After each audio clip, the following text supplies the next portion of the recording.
So I looked at the docket and there it was, a Toyota 4Runner ready for review and for one of our video days on the road. Oh joy, a body-on-frame SUV that just doesn't really excite me. Until I realized it's got the Urban Runner package. Now we've got something to talk about.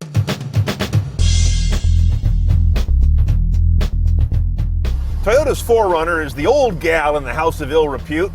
Reliable, but not the one you'd really want to get. However, they've updated this vehicle repeatedly since 1984, giving it a fresher feel inside, outside a more massive and sturdy look, and it's no longer kind of the poor man's version of a Land Cruiser. The motor in our car is a V6. We have the Sport model. The V6 puts out 236 horsepower, 266 foot-pounds. It's a torquey beast. It goes through a single transmission, which is a 5-speed automatic. Four-wheel drive on this vehicle is a full-time four-wheel drive that has a certain smarts to it. But again, we have the Urban Runner package, folks. The first word in Urban Runner is urban. You and me, we're not taking this thing off-road. Don't kid yourself. We're going to play with the toys, and here they are. This is a first for Toyota, really one of the very few implementations we've seen in any production car of a secondary brand dockable navigation unit. Notice that is a TomTom portable nav that clicks in and docks inside the head unit for the overall vehicle. So your audio is through here, it's got satellite radio ability, and it's my navigation, of course, because that's the little screen I've got to work with. It's not much of one, is it? Kind of on the small side. So you go back and forth here and you say, okay, what's more valuable?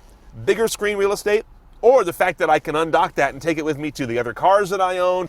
I kind of go with the portability trumping size, because bear in mind, you're not controlling much else through there except navigation. Not so impressive is the display you end up with for the radio. Can you read it? I can't. Here's your controller. You got compass buttons here for source and power and mode and band. Truly awful. Sloppy, cheap feel. In the middle, they confound us even more with one of these little joggy things that you know I hate if you've watched any of these videos before. Luckily, to operate the TomTom nav unit, you drop back to good old proven TomTom touchscreen interface. So that is no sweat. Another thing that's part of the Urban Runner package is what they call the X-REAS suspension system. I think I'm pronouncing that right.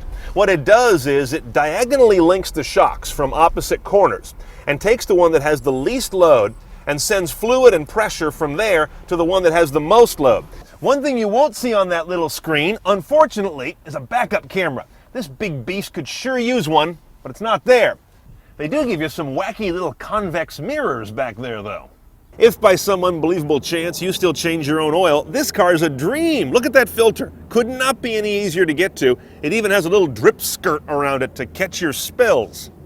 The addition of the much ballsier exterior and some really hot-looking alloys on this car make it a nice sort of a crossover feel with urban appeal, a fair amount of tech, though it's a little bit oddball, but at the same time, it's a real SUV that can do some real work because it's a body-on-frame the way they used to do them.